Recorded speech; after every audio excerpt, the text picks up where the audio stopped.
जी हाँ, नमस्कार। मैं हूं कृतिका और आज डीडी डायलॉग में हम बात कर रहे हैं बात बदलते बिहार की। बिहार में स्टार्टअप की आज हम बात कर रहे हैं क्योंकि इससे पहले हमने बात की है उद्योगों को लेकर, उद्योग की क्रांति किस तरीके से बिहार में आई है।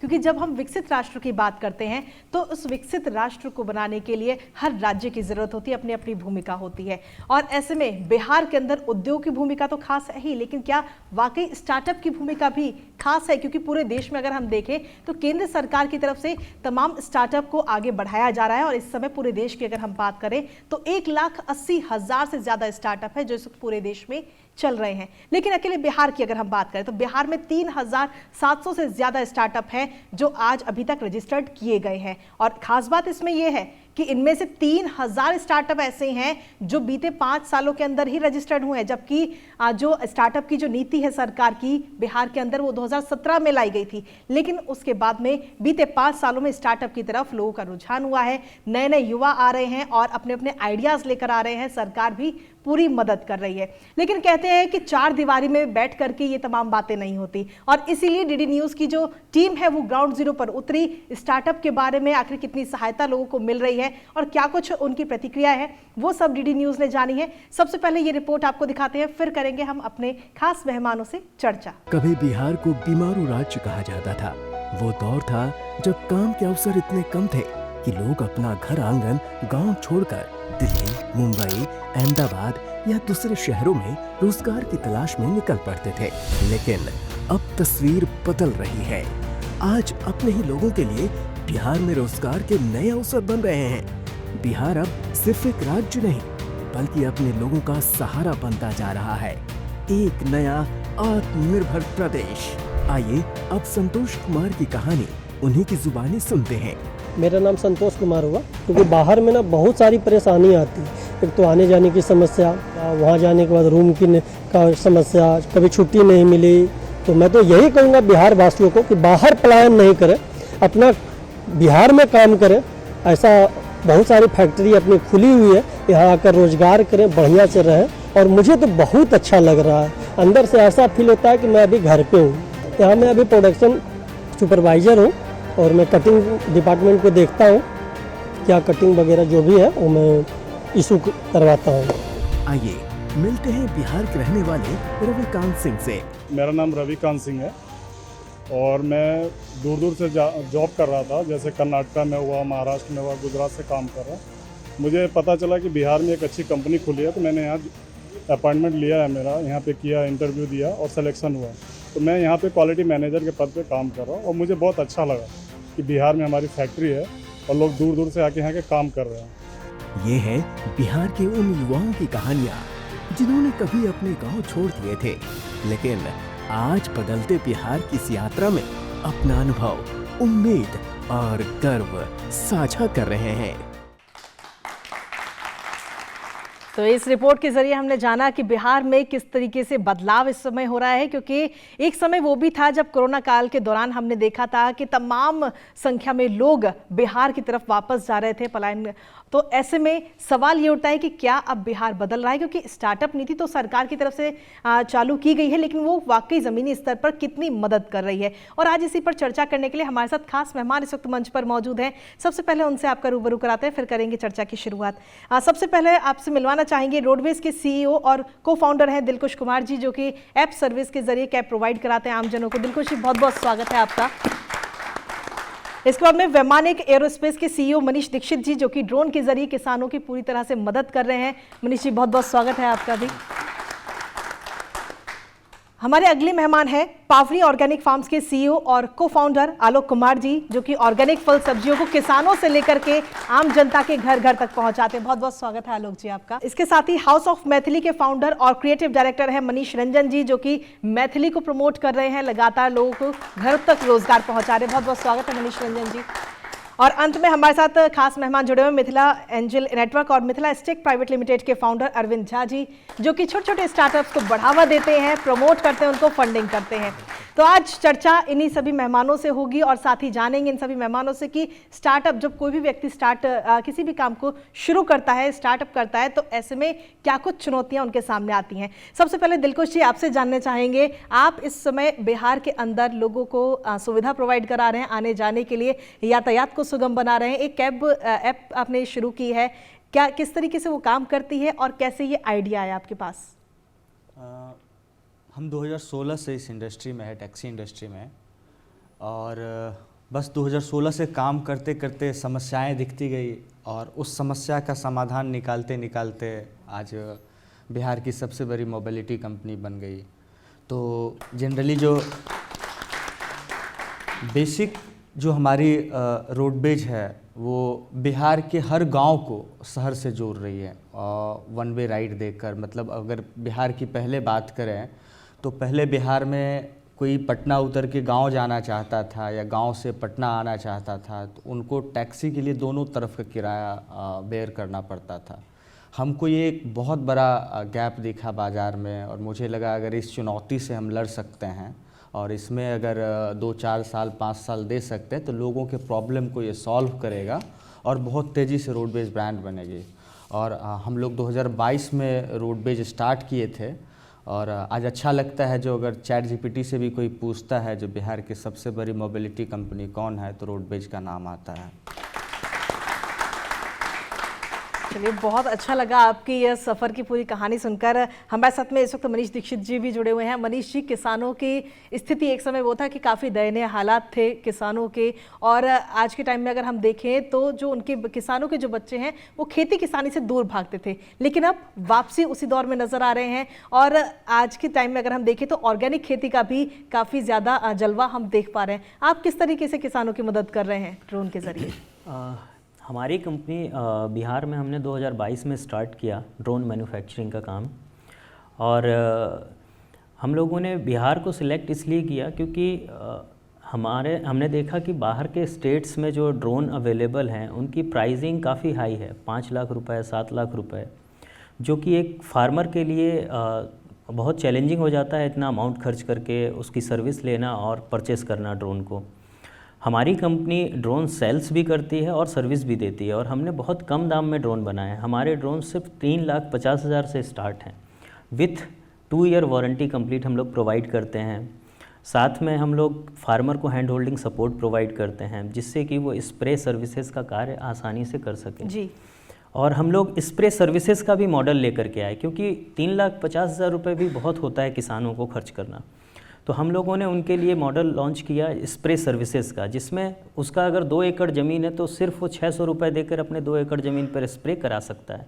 तो उससे क्या होता है, उसका समय भी बच रहा है और जो केमिकल से होने वाले नुकसान होते हैं उसको हेल्थ में, क्योंकि हमारे देश में प्रिकॉशन नहीं लेते हैं। जब केमिकल स्प्रे करते हैं हमारे खेतों में किसान, तो वो कोई प्रिकॉशन यूज़ नहीं करते हैं हेल्थ से रिलेटेड, तो उनको बहुत सारे हेल्थ इश्यूज़ भी होते हैं। तो जब ड्रोन से वो छिड़काव करते हैं तो उनका कोई भी पेस्टिसाइड से डायरेक्ट कनेक्ट नहीं होता है, जिससे उन्हें काफ़ी ज़्यादा बेनिफिट मिल रहा है। प्लस समय भी बहुत कम लगता है। जहाँ पहले 1 एकड़ में 2 घंटे लगते थे, अब सिर्फ और सिर्फ 8 मिनट में 1 एकड़ कंप्लीट हो जाता है। इसके बाद वाटर भी बहुत सेव होता है। एग्रीकल्चर सबसे ज़्यादा पानी यूज़ करता है, फ्रेश वाटर। और पहले 1 एकड़ क्षेत्र में छिड़काव करने के लिए, स्प्रे करने के लिए 100 लीटर प्लस पानी लगता था। आज वही ड्रोन के माध्यम से सिर्फ 10 लीटर पानी में वो पूरा छिड़काव हो जाता है। तो ये जो हम लोगों ने ड्रोन सर्विसेज का शुरू किया, तो इससे क्या हुआ कि छोटे जो किसान हैं 1 एकड़ 2 एकड़, क्योंकि भारत का जो लैंड होल्डिंग है वो ज़्यादा से ज़्यादा 2 एकड़ का एवरेज जाता है जी। तो हम लोगों ने उनको ध्यान में रखते हुए ड्रोन एज अ सर्विस की योजना चालू की, और जिसमें हमारे साथ बहुत सारी कंपनीज़ भी जुड़ी, जैसे यूपीएल जुड़ी हुई है, इफ़को है, बायर, सिंजेटा है, और भी बहुत सारी छोटी कंपनी है एग्रोकेमिकल्स। उनके साथ मिलकर के हम रूरल क्षेत्रों में छोटे छोटे जगह पर अपने drone as a service centre खोल रहे हैं। हमारा लक्ष्य है कि भारत में कम से कम 6 lakh drone service centre open करें। जैसे भारत में 6 लाख गांव हैं, हर एक गांव में कम से कम 1 या 2 ड्रोन चाहिए होंगे। तो हमारा लक्ष्य है कि हम हर गांव तक पहुँचें, और ज़रूरी नहीं है इसके लिए किसानों को उतना पैसा खर्च करना पड़े, ड्रोन खरीदना पड़े। हम लोग उन्हें ड्रोन एज अ सर्विस के माध्यम से तकनीक को उनके गांव तक पहुंचा रहे हैं, जिससे कि उनका हेल्थ में भी सुधार हो रहा है, पानी की भी बचत कर रहे हैं, और धीरे धीरे उनकी जो खेती की तकनीक का इस्तेमाल करने से उसमें वृद्धि भी हो रही है, यील्ड प्रोडक्शन भी इंक्रीज़ हो रहा है। तो इस तरीके से हम लोग कम दाम में तकनीक का पूरी तरह से ग्रामीण लेवल तक हम उनको पहुंचा रहे हैं। तो किसानों की तो इससे मदद हो ही रही है, लेकिन इसके साथ ही पानी की भी बचत हो रही है, पैसे जी, की भी बचत हो रही है। जी बिल्कुल। चलिए आलोक जी, हम लगातार बात करते हैं ऑर्गेनिक फूड की, कि उसमें कोई किसी प्रकार कोई केमिकल ना हो, क्योंकि आज की मार्केट में जब हम जाते हैं तो कोई भी फल सब्जी हम खरीद रहे हैं उसमें केमिकल्स बहुत सारे होते हैं, लेकिन आप खुद इस पर नज़र बना के रखते हैं और साथ ही ऑर्गेनिक फूड को सीधा किसानों के खेतों से लेकर के और आम जनता के घर घर तक पहुंचाते हैं। जी, एक्चुअली देखा जाए तो हमने क्या किया, जब शुरुआत में हमने काम किया था, काम तो हमने करीब 2018 के पहले शुरू किया था और हमने खुद से पहले खेती किया और हमारे लिए सबसे बड़ा चैलेंज हुआ कि प्रोडक्शन हो गया लेकिन उसको हम बेच नहीं पाए। जी, एक ऐसा प्रोडक्ट जिसको कि मार्केट में लोग मतलब तरस रहे हैं पाने के लिए, आप वो गांव से वहाँ पहुँचा नहीं पा रहे हैं। उसके लिए सबसे बड़ा कॉस्ट आ रहा था सप्लाई चेन का कॉस्ट। अगर आप डिमांड हम ले भी आते हैं, फिर उतने छोटे से प्रोडक्शन को आप कैसे ले पाएंगे। सब्जी एक ऐसी चीज़ है, हर दिन तो लोग लेगा नहीं हर आदमी। और ऑर्गेनिक सब्जी की खेती करने के लिए बहुत बड़ा चैलेंज होता है कि आपको ऑर्गेनिक इनपुट जल्दी नहीं मिलता है। तो सॉल्यूशन दिखा हमें इसमें डेयरी सेक्टर। डेयरी सेक्टर का क्या फ़ायदा हो गया कि हमें उससे एग्रीकल्चर के लिए इनपुट मिल जाता है। तो आप जो भी ऑर्गेनिक मेन्योर है आपको वहीं से मिल गया। तो अगर आप खेती कर रहे हैं, ऑर्गेनिक खेती कर रहे हैं, तो बहुत बड़ा हिस्सा आपको वहाँ से मिल जाता है। और दूसरा जो एक चैलेंज ये था कि सब्जी तो बहुत सारे शहर में लोग खरीदने के लिए तैयार थे, लेकिन क्या है कि एक आदमी बोल रहा है मुझे सोमवार को चाहिए, एक आदमी बोल रहा है मुझे बुधवार को चाहिए, एक आदमी बोल रहा है मुझे शनिवार को, मतलब अलग अलग दिन चाहिए। अब हर दिन आप इतने छोटे संख्या में तो ले नहीं जा सकते हैं, प्लस कस्टमर के पास आप पहुँचेंगे कैसे। तो इसका सॉल्यूशन हमें दिखा फिर वही डेयरी सेक्टर से। और इसका एक बहुत बड़ा चैलेंज ये भी था कि शहर के अंदर में लोग प्योर मिल्क नहीं मिल पा रहा था। बिल्कुल। तो डेयरी सेक्टर का भी एक चैलेंज दिख रहा था। तो ये बहुत सारे चैलेंजेस एक साथ दिख रहे थे हमें। तो इसका सॉल्यूशन हमें लगा कि हम क्यों ना कस्टमर पहले बनाएं और कस्टमर तक दूध पहुंचाने के लिए एक प्रोडक्टिव वे में, मतलब कि विदिन 24 आवर्स गाय का दूध आपके घर तक पहुंच जाए।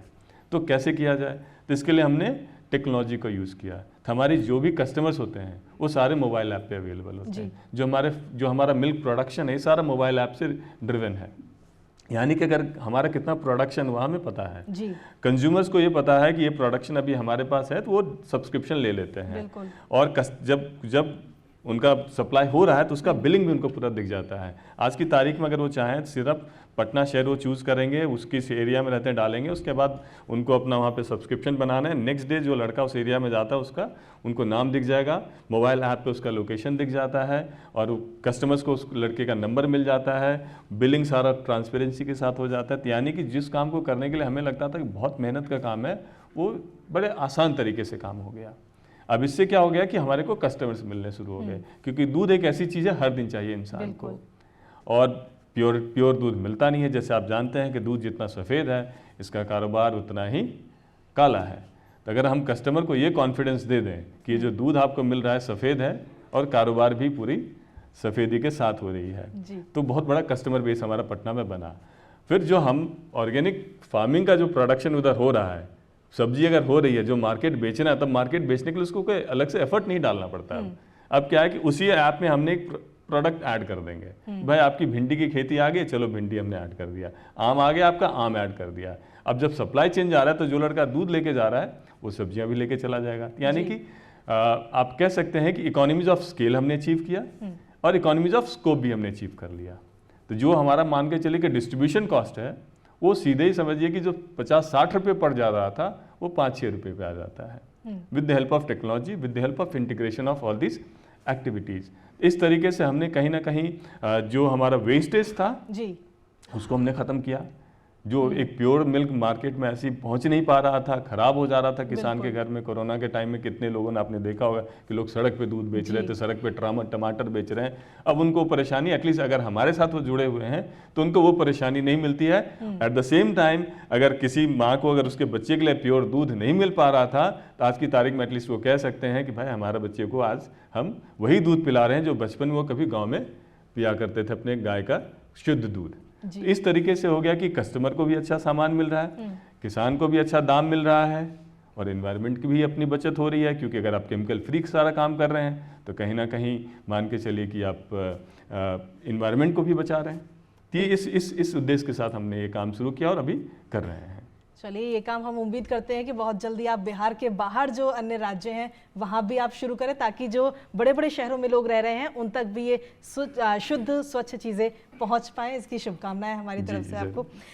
मनीष जी, आपसे मैं जानना चाहूँगी, आपने जो बिहार का कल्चर है उसको आगे बढ़ाने की कोशिश की अपने स्टार्टअप के जरिए, और साथ ही रोजगार भी महिलाओं को मुहैया कराया है। मैं पहले अपने बारे में बता दूं आपको कि मैं मुंबई में वाईकॉम 18 और स्टार वर्ल्ड में एज ए फैशन कंसल्टेंट काम कर रहा था।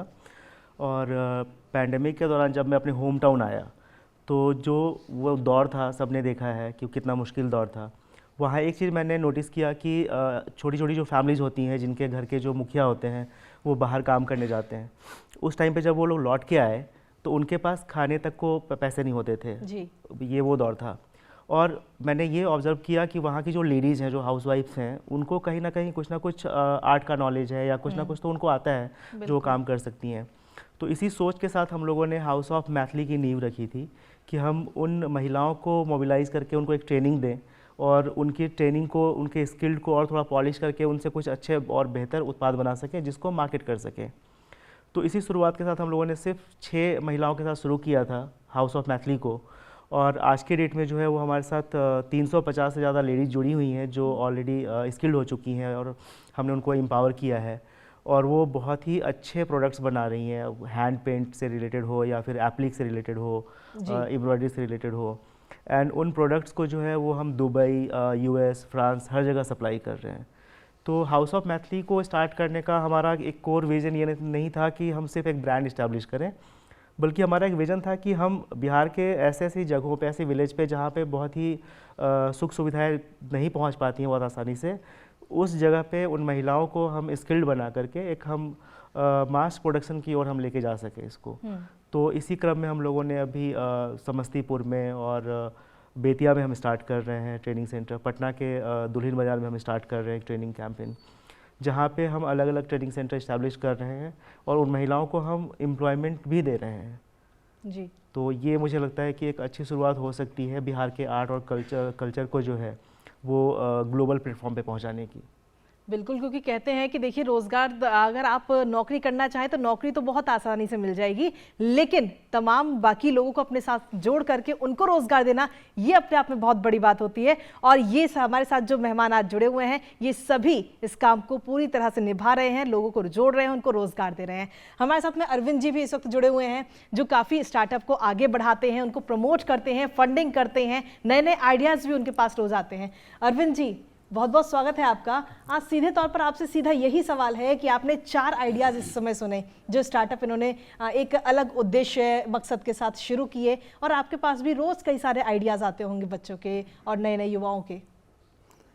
जी हाँ, जैसे कि जब कार्यक्रम शुरू हुआ तो हम लोगों ने सुना कि जब तक बिहार का विकास नहीं होगा तब तक भारत का विकास की कल्पना करना भी थोड़ा सा गलत होगा। तो बिहार को तो डेफिनेटली आगे बढ़ना चाहिए। और पिछले 5 साल में हमने देखा कि जो विकास का जो गति है बहुत तेज़ हुआ। खासकर एक ACS थे डिपार्टमेंट ऑफ इंडस्ट्रीज़ में, संदीप पौंडरिक जी, वो बहुत ही ज़्यादा कर्मठ थे, बहुत ही ज़्यादा विजनरी थे, और उन्होंने जो अपना पूरा जी जान लगा दिया कि आगे हम सिस्टम को आगे बढ़ाएं।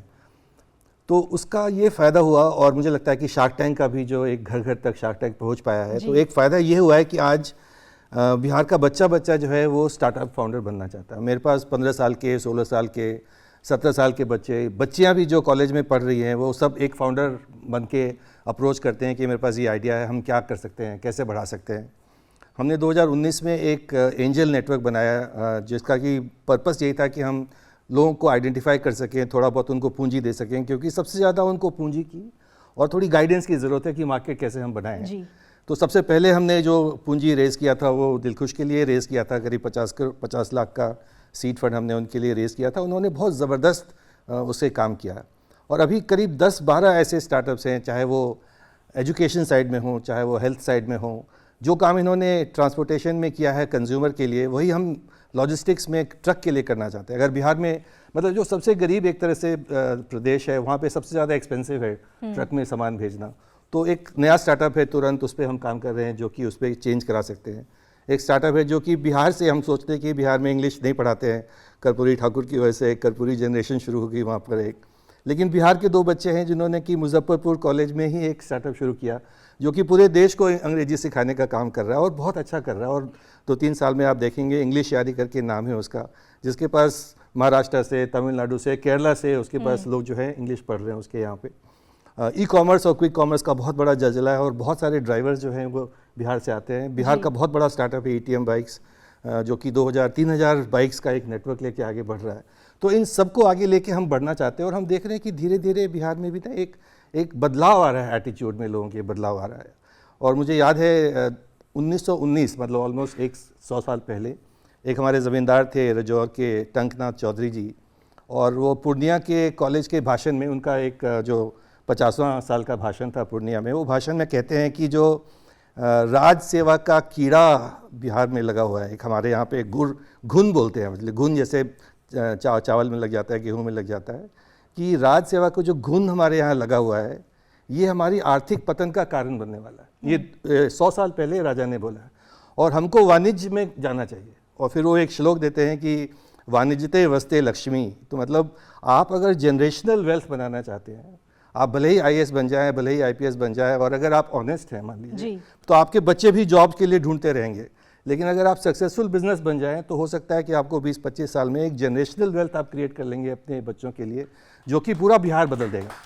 और ये जो एक उनका 100 साल पुरानी उनकी कल्पना थी, मुझे लगता है अब पिछले 5 साल में धीरे धीरे हो रहा है। और दिलखुश जैसे या मनीष जैसे जब ब्रांड एम्बेसडर बनेंगे तो ये शायद ये चेंज पूरा एक्सेलरेट होगा। और इसमें बिहार सरकार का, ऑफ कोर्स सेंट्रल गवर्नमेंट का भी जो स्टार्टअप के ऊपर पॉलिसी है बहुत फेवरेबल है। मुझे लगता है कि टॉप 5 पॉलिसीज़ कोई भी स्टेट में देखें तो बिहार का पॉलिसी है।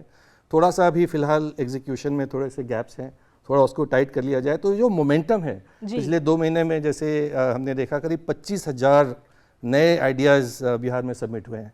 ये दिखाता है कि बिहार बदल रहा है। और मुझे लगता है कि अब टाइम आ गया है कि बाहर के लोगों को भी सोचना चाहिए और बिहार को री-रेट करना चाहिए। जैसे हम स्टॉक्स या बाहर के इन्वेस्टमेंट में देखते हैं कि कोई कंपनी नीचे आ गई थी बहुत, उसके बाद उन्होंने कुछ चेंज किया, कुछ रीस्ट्रक्चर किया और उसको री-रेटिंग करते हैं, मतलब एनालिस्ट बोलते हैं इसका री-रेटिंग होना चाहिए।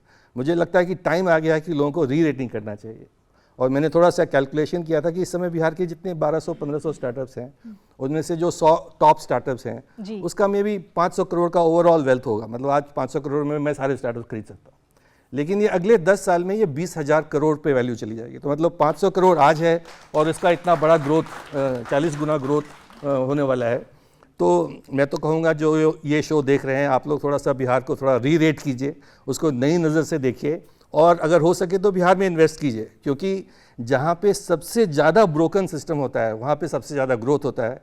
और दिख ही रहा है कि 14-15% का ग्रोथ रेट बिहार का चल रहा है। इस साल का भी जो है ऑलमोस्ट टॉप 2 ग्रोथ रेट में चल रहा है और ये अगर 10-15-20 साल चला तो हो सकता है बिहार टोटली बदल जाएगा। बिल्कुल, और बिहार इस रास्ते पे बहुत तेजी से आगे बढ़ भी रहा है और हमारे साथ में जो मेहमान जुड़े हुए उनके स्टार्टअप से ये नज़र भी आता है। दिलकुश जी, आपके बारे में जब मैं पढ़ रही थी तो मैंने देखा कि आपने पहले एक कंपनी आर्यागो कंपनी शुरू करी, उसके बाद में 2021 में आपने दूसरी कंपनी अपनी शुरू की रोडबेज के नाम से 2022 में। तो इसकी पूरी क्या कहानी है? क्योंकि आपने खुद ज़मीनी स्तर पर जाकर आप हालातों को जाना भी है, परिस्थितियां देखी हैं और परिस्थितियों के साथ कई सारी चुनौतियां भी आपके इस स्टार्टअप में सामने आई होंगी। देखिए, जहाँ तक मेरा एजुकेशन बहुत ज़्यादा था नहीं। मैट्रिक मेरा 3rd डिवीज़न था, इंटर मेरा 2nd डिवीज़न था, तो ऐसा कुछ था नहीं जो मैं कुछ पढ़ के आया था बिज़नेस बनाने का, कोई मेरे अंदर से कहीं से MBA करके या किसी इंजीनियरिंग कॉलेज से। तो मैं जो कुछ भी सीखा हूँ बाज़ार से सीखा हूँ और बिहार के कंज्यूमर बिहेवियर से सीखा हूँ। तो जो आर्यागो का जो मेरा 2016 से 22 तक का जर्नी था वो कंप्लीट मेरा लर्निंग का जर्नी था। उस समय हम सीखे बिज़नेस कैसे किया जाता है, लोगों के प्रॉब्लम को कैसे सॉल्व किया जाता है, टेक्नोलॉजी ड्रिवन कंपनी कैसे बनाया जाता है। और वो जो मेरा 5-6 साल का लर्निंग था ना, उसी का नतीजा ये रोडबेज है। और हम लोग सीजन 3 में शार्क टैंक में हम अपीयर हुए थे और बिहार के पहले स्टार्टअप बने जो ऑन मंच हम लोग डील क्रैक किए थे सीजन 3 में। तो वहाँ से एक होप मिला जो नहीं कुछ तो है जो हम लोग कर रहे हैं, वहाँ से एक दिशा मिला जो नहीं हम लोग कर सकते, कॉन्फिडेंस आया। तो जो सबसे बड़ा समस्या था लोगों का, अभी कोई दिल्ली में मुंबई में रह रहा है, वो छठ में गांव जाना चाहता है। अब बाल बच्चे को इतने अच्छा लिविंग स्टैंडर्ड मिल रहा है बाल बच्चा को, जो बाल बच्चा बोलते हैं नहीं जाएंगे हम वहाँ, हमको फैसिलिटी नहीं मिलेगा। तो अगर यहाँ लोग कमा रहे हैं दिल्ली में, तो वो अगर गांव जाएंगे तो कुछ खर्च करेंगे, तो कहीं ना कहीं वहाँ का इकोनॉमी बूस्ट होगा, चाहे वो ज़मीन खरीदे, चाहे वो बिल्डिंग बनाए, कंस्ट्रक्शन मटेरियल खरीदे। तो हम चाहते हैं वो लोग गांव आए, तो गांव कैसे आएंगे, उनको सुविधा मिले। तो इसके लिए जैसे अभी हम नया प्रोडक्ट लॉन्च कर रहे हैं, रोडवेज लोकल।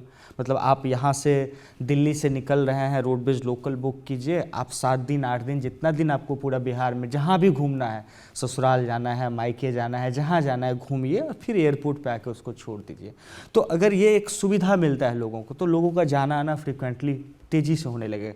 जैसे हम जब आर्या को चला रहे थे उस समय दरभंगा एयरपोर्ट का इनॉग्रेशन हुआ था जी। दरभंगा एयरपोर्ट आने से हम ये देखे जो लोग साल में 2 साल पे एक बार घर आते थे, मुंबई से, बैंगलोर से, दिल्ली से, अब वो साल में 2 बार 3 बार आना शुरू कर दिए, क्योंकि उनके लिए इजी कनेक्टिविटी हो गया। पहले क्या था, लगता था पटना उतरेंगे, पटना से फिर 5-6 घंटा का ट्रेवल होगा, तो लोगों को टाइम जो है एक दिन जाने में और एक दिन आने में कंज्यूम होता था। अब लोगों को लगता है एक दिन में हम अगर पहुँच गए, अर्ली मॉर्निंग का फ्लाइट लिए, दोपहर तक घर पहुँच गए, एक दिन काम करेंगे, अगले दिन शाम तक लौट के आ जाएंगे। तो वीकेंड भी लोग जाके गाँव में मनाना शुरू कर दिए हैं। तो मेरा यही मोटिव है, जो बिहार के एक एक गांव को हम शहर से कनेक्ट करें और बिहार के एक एक गांव में बेहतर ट्रांसपोर्टेशन की फैसिलिटी उपलब्ध कराएं। टैक्सी इंडस्ट्री में अगर कोई किंग कहाएगा तो रोडवेज कहाएगा और बिहार में कहाएगा। अरे वाह, यहाँ पर जो व्यूअर्स इस वक्त बैठे हैं हमारे साथ में, उनकी तालियों ने ही आपको बता दिया होगा कि आपका आइडिया कितना पसंद आ रहा है सभी को। मनीष जी, आपकी अगर हम बात करें तो किसानों की मदद तो आप कर ही रहे हैं, लेकिन एक सवाल ये है कि किसान के लिए 1000 रुपये भी बहुत ज़्यादा होता है। आपने बताया कि 3.5 लाख रुपए से ड्रोन के जो प्राइस हैं वो शुरू हैं, तो आखिर अगर किसी किसान के पास में 3.5 लाख रुपए अगर नहीं है तो वो कैसे आपसे मदद ले सकता है? क्या सरकारी कोई मदद या किसी प्रकार का कोई लोन? गवर्नमेंट की बहुत सारी स्कीम्स चल रही हैं, जैसे नमो ड्रोन दीदी में आपने सुना होगा 1200 करोड़ का गवर्नमेंट का बजट है, जिसमें वो 15,000 ड्रोन बांट रहे हैं। एंड इसके अलावा नेशनल एग्रीकल्चर इंफ्रास्ट्रक्चर फंड है, जिसके थ्रू आपको सिर्फ 6% ब्याज पे लोन मिल जाता है जी। और इसके अलावा मुद्रा लोन के अंतर्गत भी आप ड्रोन के लिए अप्लाई कर सकते हैं लोन का। और साथ में ही हम लोग भी कुछ प्राइवेट कंपनियों के साथ NBFC से टाई अप करके ड्रोन प्रोवाइड करते हैं। और हम लोग जैसे कोई लोन भी ले रहा है तो उसका एक सबसे बड़ा चैलेंज हो जाता है EMI वो कैसे भरेगा। बिल्कुल। हमारी कंपनी 2 साल तक completely hand holding support provide करती है, जिसमें उसे मिनिमम वर्क गारंटी भी प्रोवाइड की जाती है। जैसे अगर कोई 5 लाख रुपए इन्वेस्ट कर रहा है तो साल का हम उसे 6 लाख रुपए रिटर्न काम दे देते हैं। हमारे पास इतना स्प्रे सर्विसेज का वर्क ऑर्डर है कि हम लोग उसको ईजिली 6 लाख रुपए तक का वर्क दिला देते हैं। तो इससे क्या होता है कि कोई भी व्यक्ति जब पैसा लगा रहा है तो उसका फर्स्ट ईयर में ही रिटर्न आ गया, सेकेंड ईयर से वो प्रॉफिटेबल हो गया। तो बहुत सारे लोग इसके लिए हमारे साथ जुड़ रहे हैं। हमने 2022 में अपना स्टार्टअप शुरू किया था और नवंबर में 2022 में हमने शुरू किया। 3 महीने का हमारा टर्नओवर जो था वो 1 करोड़ रुपए था विदिन 3 मंथ्स। और फिर 23-24 में हमारा जो रेवेन्यू रहा वो था 8.5 करोड़ रुपए। तो ये दिखाता है कि हम लोग कितना तेज़ी से ग्रोथ किए और हमारे पास काफ़ी सारे ऑर्डर्स आए, ड्रोन सेल्स के लिए भी और सर्विसेज के लिए भी। दिस ईयर हम लोगों ने जो क्लोज़ किया है इस साल 24-25 में, वो 24.5 करोड़ का हमने रेवेन्यू किया है। और आज के समय में हमारे पास 60 करोड़ से ज़्यादा का वर्क ऑर्डर है स्प्रे सर्विसेज के लिए, और धीरे धीरे और ऑर्डर्स आते जा रहे हैं। और हमारे पास सेल्स के लिए भी काफ़ी ज़्यादा लीड्स आती हैं। एवरी डे हमारे पास पूरे देश से अराउंड 60 से 70 लीड्स आती है ड्रोन परचेस करने के लिए, क्योंकि जब उन्हें दिख रहा है ना, जैसे अगर वो इंडिविजुअल के लिए लेगा तो थोड़ा कॉस्टली पड़ता है उसे, लेकिन वो ये देखता है कि हम अगर अभी 5 लाख रुपए कहीं से अरेंज करके ख़रीद लेते हैं ड्रोन, तो 1 साल में वो 6 लाख रुपए मिनिमम कमाता है। और कई क्षेत्र ऐसे हैं, जैसे हमारे कुछ क्लाइंट्स हैं जो एक ड्रोन से 1 साल में 10-10, 12-12 लाख रुपए कमा रहे हैं। इसके साथ साथ हम एग्रीकल्चर से हट के भी ड्रोन क्षेत्र में, जैसे वीडियोग्राफी का आप देखते होंगे, हर इवेंट में आप ड्रोन देखेंगे आज, उससे वीडियो रिकॉर्डिंग हो रही है। कई जगह पे आप देखे होंगे कि ड्रोन से सर्वे हो रहा है। इवन छोटे छोटे गवर्नमेंट की स्कीम्स जो हैं, जैसे मनरेगा हो गई, NHAI हो गई, या फिर सर्वे का काम हो गया, इसमें सभी जगह ड्रोन का इस्तेमाल हो रहा है। तो हम लोग अपने जो हमसे जुड़ते हैं कंपनी में, हम उसे फार्मिंग तक सीमित नहीं रखते, क्योंकि फार्मिंग का एक सीज़न होता है। जैसे 3 महीने का एक फसल का, 4 महीने का फसल का एक समय है, उसके बाद वो फ्री हो जाता है। तो हम उसे वीडियोग्राफी ड्रोन, सर्विलेंस ड्रोन और सर्वे ड्रोन, इन सब की ट्रेनिंग भी देते हैं, प्लस ये ड्रोन भी प्रोवाइड करते हैं। ऐसा नहीं है सिर्फ एग्रीकल्चर दे दिए छोड़ दिए। तो इसके वजह से क्या होता है कि वो पूरे साल तक इंगेज रहता है और नई तकनीक से डिफरेंट मनी, उसके जो रेवेन्यू जनरेशन स्ट्रीम है वो इंक्रीज़ हो गई, सिर्फ वो एग्रीकल्चर पे डिपेंड नहीं रहा। तो लोग काफ़ी इसमें इंटरेस्ट ले रहे हैं और बहुत तेज़ी से हमारी कंपनी के पास बहुत सारे ऑर्डर्स भी आ रहे हैं। और जिस तरीके का मॉडल जो हमने 2 साल का हैंड होल्डिंग सपोर्ट दिया, ये अभी मैं ये कह सकता हूँ कि भारत में कोई भी कंपनी इस तरीके का अभी प्रोवाइड नहीं कर रही कि उसे साथ में वर्क ऑर्डर प्रोवाइड करे। और ये हम अश्योरिटी देते हैं उसको कि अगर मान लीजिए वर्क ऑर्डर नहीं मिलता है तो जो आपका लोन का EMI है 15,000 रुपये प्रति माह, वो हमारी कंपनी वियर करती है। बस उसके बदले उसे क्या करना होता है कि वो जैसे जगह पे गांव के एरिया में जाकर के डेमोन्स्ट्रेशन प्रोवाइड करे। उससे क्या होगा, अवेयरनेस क्रिएट होगी, धीरे धीरे वर्क ऑर्डर मिलेगा। तो ये चीज़ें हम कर रहे हैं, मतलब तकनीक को हम बहुत कम दामों में, प्लस उसके फेवर में कैसे हम लोग कर सकते हैं चीज़ें कि उसको जो भी पैसा इन्वेस्ट कर रहा है वो रिग्रेट ना करे। कोई भी अगर किसान जुड़ता है तो उसे जैसे हमारे प्रधानमंत्री जी का भी सपना है कि किसानों की आमदनी दुगनी करना है। तो मैं ये कहना चाहता हूँ कि सिर्फ 3 लाख रुपए, 4 लाख रुपए लगा के, 5 लाख रुपए लगा के अगर आप 10 लाख रुपए कमा रहे हैं, जिसमें हम लोग एग्रीकल्चर के साथ साथ दूसरे वर्टिकल भी ओपन करते हैं, सर्विलेंस और सर्वे वगैरह। और भविष्य में आप देखेंगे कि हर पुलिस स्टेशन पे भी 2-3 ड्रोन मिलेंगे आपको जी। जो पेट्रोल गाड़ी है उस पे भी ड्रोन्स मिलेंगे, क्योंकि ड्रोन्स आपको एरियल सर्वे करके देता है। पेट्रोल गाड़ी रोडों से निकल जाती है और क्राइम बगल में हो जाता है 2 किलोमीटर अंदर, लेकिन ड्रोन क्या करेगा, वो पूरा सराउंडिंग 1-2 किलोमीटर का आपको व्यू देता है। तो ये फ्यूचर होने वाला है ड्रोन तकनीक। जैसा आप देख रहे हैं कि बहुत सारे गवर्नमेंट इनिशिएटिव्स आ रहे हैं ड्रोन के लिए, अभी डिफेंस सेक्टर में। और हम लोग बिहार के अंदर ही R&D करके, जो ब्रेन होता है, दिमाग कहते हैं उसको ड्रोन का, फ्लाइट कंट्रोलर, हम लोग फ्लाइट कंट्रोलर बिहार में ही बना रहे हैं। कंप्लीट R&D वहाँ हो रही है। IIT पटना के साथ हमारा कोलैबोरेशन है और 100% मेड इन इंडिया हम लोग ड्रोन बनाने की ओर अग्रसर हैं। 74% हम लोगों ने ऑलरेडी कर लिया है मेड इन इंडिया। कुछ पार्ट्स हैं जो बाहर कंट्रीज से आते हैं, लेकिन हमारा लक्ष्य है कि with in 2 year 100% made in India करेंगे। लेकिन जो मेन इलेक्ट्रॉनिक्स कंपोनेंट्स हैं वो सारे हम लोग बिहार में ही अब बना रहे हैं। तो हमारा ज़्यादा से ज़्यादा यही टारगेट है कि तकनीक को कम से कम दाम में अपने पूरे देश में हम लोग कैसे इसको तेज़ी से फैला सकते हैं। इसके अलावा डिफेंस ड्रोन के लिए भी हम लोग काम कर रहे हैं, जिसका ऑलमोस्ट हमारा वर्क रेडी हो चुका है। विद इन 6 मंथ हम लोग उसे भी लॉन्च करेंगे। तो पहले कहते थे कि बिहार से सिर्फ लेबर लोग जाते हैं बाहर काम करने, और आज मैं गर्व के साथ कह सकता हूं कि आज हम लोग बिहार में बैठ के जो ड्रोन बना रहे हैं, भारत के हर ज़िले तक पहुंच चुके हैं ऑलमोस्ट। और बहुत जल्द हम लोग विदेशों में भी सप्लाई करने वाले हैं ड्रोन्स। हमारे पास बहुत सारे कंट्रीज से ऑर्डर्स आ रहे हैं जी। कुछ डॉक्यूमेंटेशन प्रोसेस है, वो हमारी जैसे ही पूरी होती है तो within 1 year we can also export the drones from the Bihar. मतलब बिहार से हम अब तकनीक को एक्सपोर्ट करेंगे। और बिहार में अभी पूरे देश से लोग आ रहे हैं ट्रेनिंग लेने, ड्रोन खरीदने। यही हम लोगों के लिए गर्व की बात है। पहले लोग कहता था कि बिहार में क्या ही होता है, बिल्कुल। लेकिन आज के समय में हम लोग अब तकनीक भी दे रहे हैं, और तकनीक सिर्फ देश को नहीं, हम विदेशों तक भी पहुंचा रहे हैं। और इसके लिए गवर्नमेंट का बहुत सारा सपोर्ट भी मिला हमें, तो यही कर रहे हैं अभी तो। और यही दिखाता है कि बिहार आज कितना बदल रहा है, कितनी तेजी के साथ विकास कर रहा है। स्टार्टअप इतने सारे खुल रहे हैं, तकनीक का सहारा सभी लोगों को मिल रहा है। और अब आपको नौकरी करने के लिए किसी दूसरे राज्य में जाने की बिल्कुल भी ज़रूरत नहीं, क्योंकि अब आपको रोज़गार आपके राज्य में, आपकी ज़मीन पे, आपकी भूमि और बिहार में ही अब आपको अपना रोज़गार भी मिल जाएगा। और साथ ही आप अपने नए आइडिया के साथ नया स्टार्टअप भी शुरू कर सकते हैं। ये नीति इस वक्त लाई जा रही है। इसके साथ ही अगर आलोक जी बात करें ऑर्गेनिक की, तो ये आइडिया कहाँ से आया आपके पास में? क्योंकि कहते हैं कि जरूरत ही आविष्कार की जननी है, तो आपको कब ये जरूरत महसूस हुई? कह सकते हैं कि जब इंसान जब कोई चीज़ खुद फेस करता है तब वो रियलाइज़ करता है कि ये मतलब आपको क्यों करना चाहिए। हमारे देश में बहुत सारी ऐसी बीमारियां हैं जो हो रही है हमें, और उसके पीछे बहुत बड़ा कारण है कि हम खाना क्या खाते हैं जी। ज़्यादातर जो हम लोग खाना खाते हैं उसमें वो पोषक तत्व नहीं मिलता है जिसके लिए हम वो खाते हैं। आप ये कह सकती हैं कि जो हम खाना खा रहे हैं एक्चुअली वो हमारे को खा रहा है अंदर से।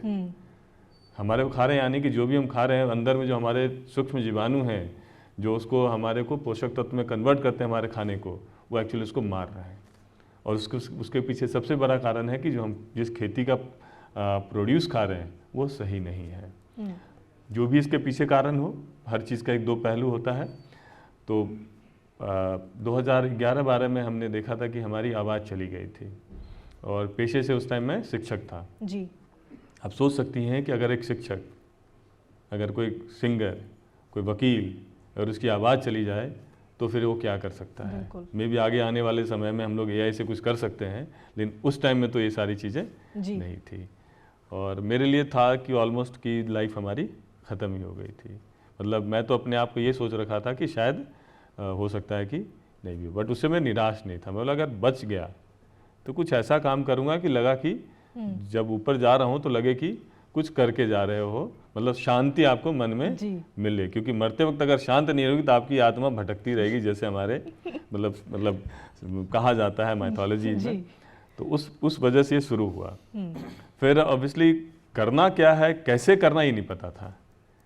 जैसे जब किसी मतलब चोटी से जब बर्फ़ पिघल के वो पानी गिरता है तो उसको नहीं पता रहता है कि वो नदी बन के किस दिशा से कैसे जाएगी। आपके सामने कठिनाइयाँ आएंगी, चैलेंजेस आएंगे, और उस चैलेंज को आप कैसे टैकल करते हो। क्या आप उससे हार जाते हो या आप उसको कोई नया रास्ता निकाल लेते हो।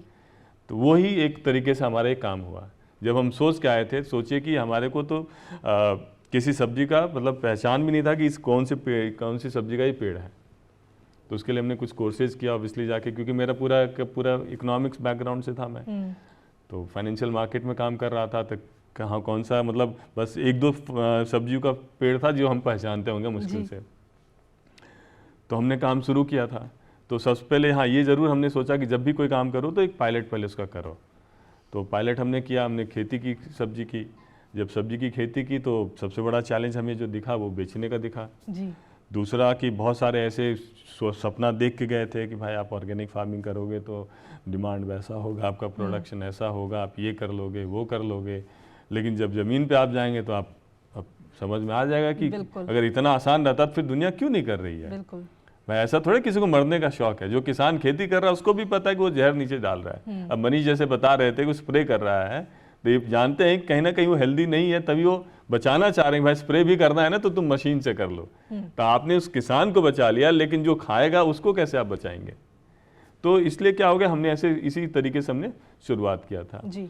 सही पूछिए तो 2011-12 में हमने सोचा, 2018 तक हमें समझ नहीं आ रहा था कैसे करेंगे। कभी दिल्ली आके पढ़ाते थे, फिर वहाँ जाके काम करते थे। अच्छा ये चैलेंज है, चलो इसको हम ऐसे सॉल्व कर लेंगे।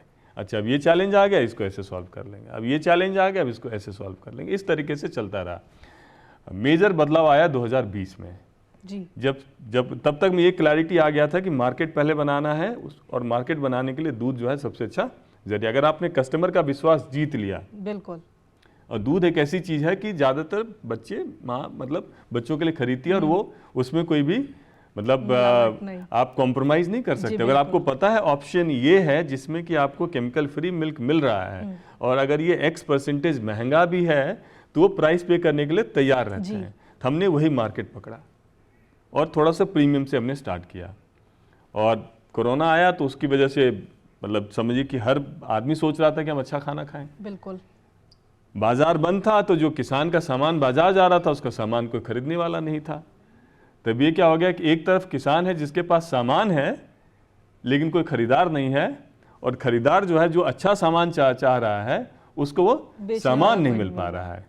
जो मिल रहा है उसको खाना नहीं चाहता, कि वो देख रहा है यार ये आदमी मर गया इस बीमारी से, ये आदमी मर गया इस बीमारी से, देखो ये आदमी बचा हुआ है। बहुत बड़ा फीडबैक हमें आ रहा था कि जब हमारे कंज्यूमर्स में मतलब उनके पड़ोस में काफ़ी लोग मतलब हादसा हो रहा था और वो बच रहे थे।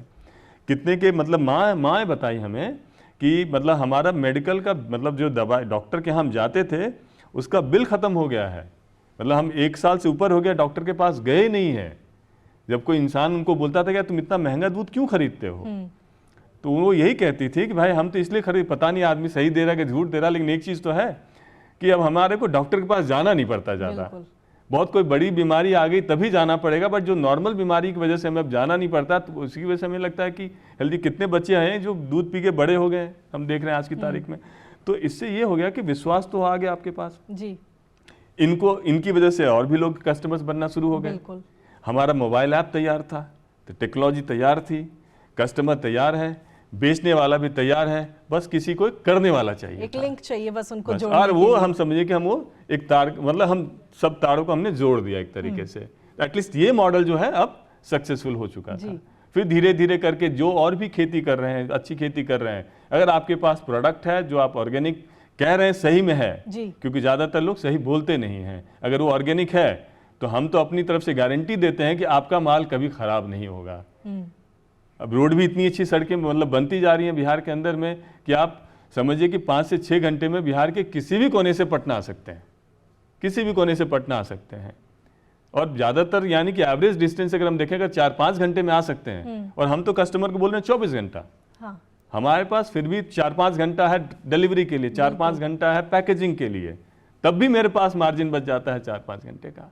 इतना बड़ा मार्जिन मिल जाता है, और टेक्नोलॉजी से कॉस्ट कम कर चुके हो आप, तो एक बहुत बड़ा बिजनेस अपॉर्चुनिटी बन गया ये, जिसमें कि सबका फायदा हुआ। तो इस तरीके से मतलब समझिए कि जो मैंने 2011 बारे में सोचा कि मेरी आवाज़ चली गई, अब मैं क्या करूँगा, मेरे बच्चे क्या करेंगे, अगर मैं मर गया तो क्या होगा, सब मेरे फैमिली के ऊपर बर्डन बन जाएंगे।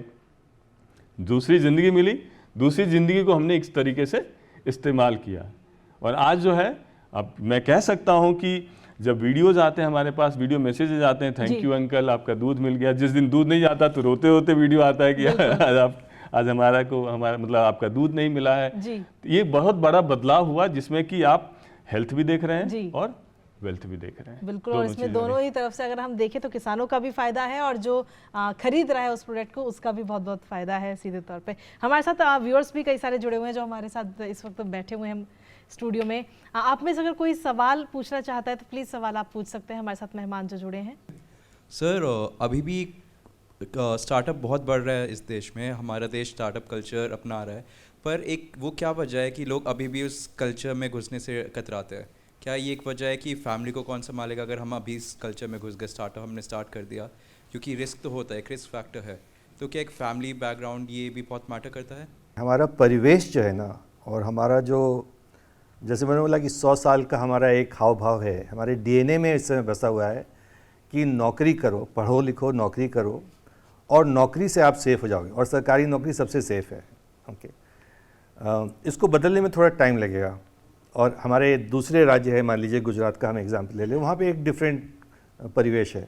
वहाँ पे है कि आप 18-19 साल के हो गए तो आप अपना बिजनेस शुरू करो, चाहे छोटा सा दुकान ही शुरू करो, या हो सकता है आपके परिवार मिलके, आपकी कम्युनिटी मिलके आपको 40-50 लाख का फंड दे दें कि आप जाके अपना धंधा शुरू करो। और धंधा नहीं है तो कम से कम स्टॉक मार्केट में आओ, पैसे पे आओ, पैसे पे ज़्यादा फोकस है और नौकरी पे कम फोकस है। लेकिन ये बहुत जल्दी बदल रहा है, और मुझे लगता है कि और तेज़ी से बदलेगा।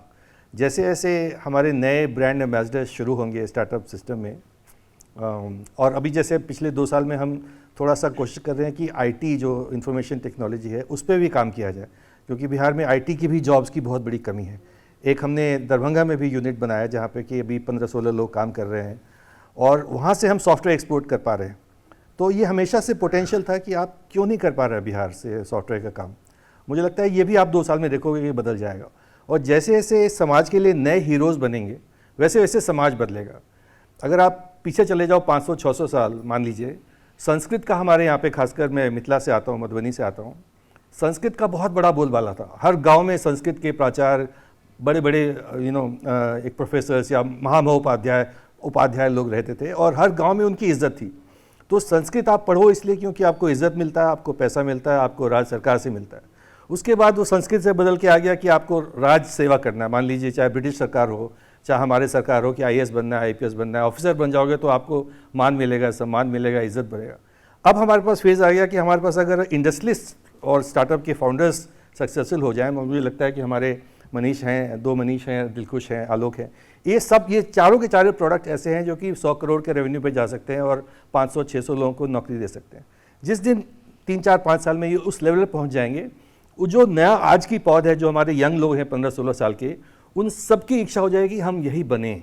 और जब ये पूरा का पूरा बिहार में इस तरह का फैलेगा, एक नया वायरस फैलेगा कि हमें फाउंडर बनना है, तब आप देखेंगे कि पेरेंट्स का भी एटीट्यूड चेंज होगा और समाज का भी एटीट्यूड चेंज होगा। Thank you sir. Thank you so much.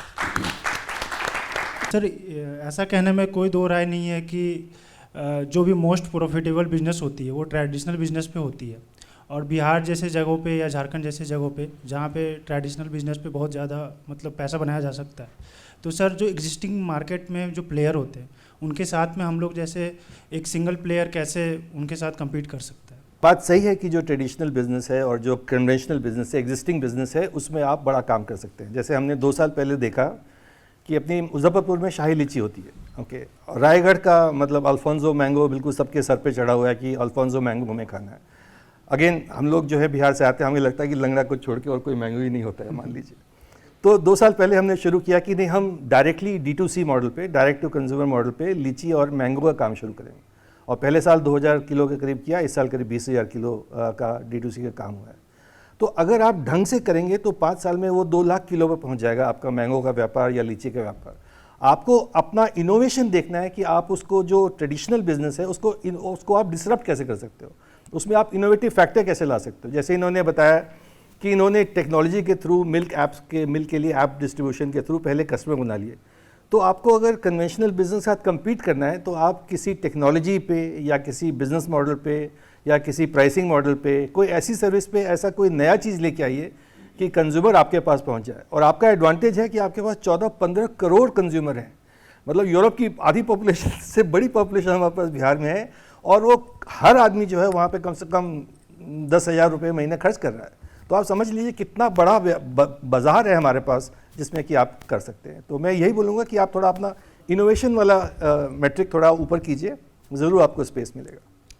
एक सवाल मेरा है, सवाल ये है कि बिहार की जब भी बात आती है कि इमेज आती है रंगदारी की, माफियागिरी की, क्योंकि आपने कुछ स्टार्टअप शुरू किया, कोई इंडस्ट्री लगा रहे हैं, कुछ कर रहे हैं, तो वहाँ कुछ लोग पहुँच जाएंगे और रंगदारी मांगेंगे। क्या इससे आप लोगों को 2-4 होना पड़ा? और जैसा आपने कहा लो कि 2012 में आप सोच रहे थे, दिलकुश ने कहा 2016 में सोच रहे थे, तो सरकार जो स्टार्टअप पॉलिसी लाई उतना उससे कितना फ़ायदा आप लोगों को मिला? अगर आप देखेंगे, मैंने जैसे भी कहा था कि 2020 में मतलब बाजार एकाएक मिला हमें और सप्लाई भी मिला और उससे मतलब आया, लेकिन हमारे पास पूंजी नहीं थी जी। बिजनेस है लेकिन पूंजी नहीं है। मतलब हमारे पास समझिए कि बॉटल्स खरीदने के लिए पैसे नहीं थे, मतलब खरीदार बैठा हुआ है, बेचने वाला बैठा, मतलब जो सप्लाई करने के लिए बैठा हुआ था। तो इसका बहुत बड़ा फ़र्क पड़ा जब हम स्टार्टअप बिहार से फंडिंग लिए। इनफैक्ट स्टार्टअप बिहार के लिए फंडिंग के लिए हम गए भी नहीं थे, हमें लगा यहाँ तो कुछ होना जाना है नहीं, ये पूरा ब्यूरोक्रेटिक कल्चर है बिहार में, एक बहुत ये चीज़ है, मतलब माना जाता है। लेकिन अब ये चीज़ें ख़त्म हो गई थी, एटलीस्ट स्टार्टअप के लिए हम बोल सकते हैं, बाकी के लिए तो हम नहीं किए हैं, तो इसलिए हमारे को उस पर हमारे नहीं बता सकते हैं। तो हमने स्टार्टअप इंडिया में अप्लाई किया हुआ था, वहाँ पे सब कुछ हो गया था। तो इंक्यूबेशन सेंटर्स ढूंढ रहे थे हम। तो हमारे एक हमारे कंज्यूमर थे, कॉलेज में प्रोफेसर थे, तो हमने बोला यार कि आपके यहाँ पे है क्या? बोले नहीं, स्टार्टअप इंडिया तो नहीं है, लेकिन स्टार्टअप बिहार है, आप उसमें क्यों नहीं अप्लाई करते हो? मैंने कहा यार उसमें तो बहुत मुश्किल है, कहाँ से हो पाएगा ये? बोले आप करो तो सही। तो पहले हम स्टार्टअप इंडिया का एप्लीकेशन भर चुके हैं, स्टार्टअप बिहार का उसके बाद में हमने एप्लीकेशन दिया। और मेरे पास सिर्फ 3 दिन बचा था स्टार्टअप इंडिया के लिए, क्योंकि 3 साल के अगर आपकी कंपनी रजिस्टर्ड हो गई है, 3 साल के बाद आप नहीं अप्लाई कर सकते थे। 28 दिसंबर को हम 3 साल कंप्लीट कर रहे थे, हम बात कर रहे हैं 24 दिसंबर को। तो हमने कहा एप्लीकेशन तो हो गया, लेकिन इंक्यूबेशन सेंटर्स तो ढूंढना है हमें। बोला कि वो कर लेना, आप पहले स्टार्टअप बिहार कर दो। स्टार्टअप बिहार में हमने अप्लाई किया और हमें लगता है कि ये 25 दिसंबर की बात है 2023, और हमारे पास ये 4 फरवरी को फंड आ गया था जी। कहीं कुछ नहीं जाना पड़ा, सब सारा पोर्टल से हुआ था। और अभी तो मैं मतलब समझिए कि पब्लिकली तो नहीं, प्राइवेटली कम से कम नहीं तो 25-30 लोगों को हमने वहाँ पे भेजा हुआ है, जो भी बाहर काम कर रहे हैं। सबको बोलते यार तुम कहाँ काम कर रहे हो, यहाँ पे आओ, 10 लाख तुम्हारे हाथ में रखा हुआ है, जो भी दिमागी खुड़क है तुम्हारे अंदर में, ये काम करना है, वो काम करना है, 10 लाख सरकार तुम्हें दे रही है, एटलीस्ट ट्राई तो करके देख लो, कहीं हो सकता है तुम भी अगले बहुत बड़े बिजनेसमैन बन जाओ बिहार से। तो ये एक बहुत बड़ा फर्क पड़ा, जिससे कि हमारे व्यापार मतलब जो हमने काम किया उसको एटलीस्ट हम double triple with in a year कर पाए। और रंगदारी तो नहीं कहीं किसी ने मांगी फोन करके कि भाई ये कर रहे हो, अब रंगदारी भी देनी पड़ेगी बिहार में? तो कृतिका जी, मैं थोड़ा इस पर अपना इंसाइट दे देता हूँ, आपको शेयर करता हूँ। मुझे क्या लगता है कि जो लोग 45 से ऊपर की एज है जिनकी, उन्होंने शायद, जैसे हम इंग्लिश में स्कार टिश्यू बोलते हैं, उनके मेमोरी में, उनके मन चित्र में ना एक जहन में उनका दर्द है या दुख है, एक पर्सनल शायद उनके पास एक्सपीरियंस है, तो वो इस मामले को लेकर बहुत ज़्यादा सेंसिटिव है और शायद अभी भी बाहर नहीं आ पाए हैं। लेकिन जो आज 20 साल का लड़का है उसने कभी नहीं देखा, तो आज का जो लड़का है, आज का जो बिहार है, जैसे मैंने री रेटिंग की ज़रूरत है, इसलिए बोल रहा हूँ क्योंकि ये फ़िलहाल नहीं है। और फिलहाल मुझे लगता है कि थोड़ा सा एक नेगेटिव इशू दिलखुश के साथ भी हुआ था और सरकार ने पूरा सपोर्ट किया, मतलब एक विदिन 24 आवर्स सरकार का, पुलिस का पूरा सपोर्ट था। तो ये चेंज है, लेकिन ये और इसको मेरे ख्याल से सरकारी तंत्र को और इसको प्रमोट करने की, इन्फॉर्म करने की ज़रूरत है, क्योंकि लोगों के जहन में अभी भी ये बात है, ये डेफिनेटली इसको इग्नोर नहीं किया जा सकता। और आपने भी क्वेश्चन किया तो मतलब आपके जहन में भी होगा ही, लेकिन definitely on the ground situation change हो रहा है, मुझे ऐसा लगता है। जी अरविंद जी, कार्यक्रम को समाप्त करने का वक्त हो गया। एक आखिरी छोटा सा सवाल और आपसे जानना चाहूँगी मैं, क्योंकि जो व्यूअर्स इस वक्त हमें देख रहे हैं, अगर उनमें से कोई व्यक्ति अपना स्टार्टअप कुछ शुरू करना चाहता है, उसके पास कुछ आइडिया है, तो किन चीज़ों का ध्यान उसे रखना चाहिए? क्या मेंटली, फाइनेंशियली उसे कितना स्ट्रांग होना चाहिए? क्या कुछ चुनौतियों का सामना उसे करना पड़ सकता है? सबसे ज़्यादा ज़रूरी है कि आपके मन में एक होना चाहिए क्लियर कि आपका कस्टमर कौन है, आप किसके लिए ये स्टार्टअप करना चाह रहे हो और वो कितने पैसे देने वाला है और उसकी क्या नीड है। अगर आप उस नीड को फुलफ़िल कर सकते हो अपने प्रोडक्ट से या अपने सर्विस से, तो जैसे आलोक भाई ने बोला कि बिहार सरकार का, और मैंने भी बोला कि टॉप 5 नीतियों में इस समय बिहार सरकार का स्टार्टअप नीति है, जहाँ पे आप 10 लाख और उसके बाद 15 लाख और अगर आपने बाहर से पैसा उठाया तो आपको 50 लाख तक और, तो मतलब एक तरह से 75 लाख तक का सरकार से सपोर्ट है। और वो भी बहुत ही कुछ तो फ्री है, कोई इंटरेस्ट नहीं है, और कुछ में 4% या 5% इंटरेस्ट है। ये बहुत ही प्रोग्रेसिव नीति है। और तो अगर, लेकिन आपके पास कस्टमर होना चाहिए, आपके पास स्पेसिफिक आइडिया होना चाहिए कि आप क्या करेंगे। तो अगर आपके पास वो आइडिया है तो प्लीज़ आप आइए और शुरू कीजिए, और हम लोग भी हैं, हम लोग सब सपोर्ट करेंगे डेफिनेटली। चलिए, बहुत बहुत शुक्रिया सर आपका, और आप सभी मेहमानों का बहुत बहुत शुक्रिया हमारे इस खास कार्यक्रम में अपनी उपस्थिति दर्ज कराने के लिए, अपना कीमती समय हमें देने के लिए। और इसी के साथ फिलहाल बात बदलते बिहार की में आज इतना ही। और आज हमने जाना कि स्टार्टअप के जरिए हम कितना आगे बढ़ सकते हैं, नए नए आइडियाज़ के जरिए। और युवाओं को वाकई बहुत ज़्यादा ज़रूरत है कि अब नौकरी करने वाला नहीं बल्कि नौकरी देने वाला बनना है, और बिहार इसमें अग्रसर होता हुआ नजर आ रहा है। इसी के साथ फिलहाल आज के इस कार्यक्रम में इतना ही। नमस्कार।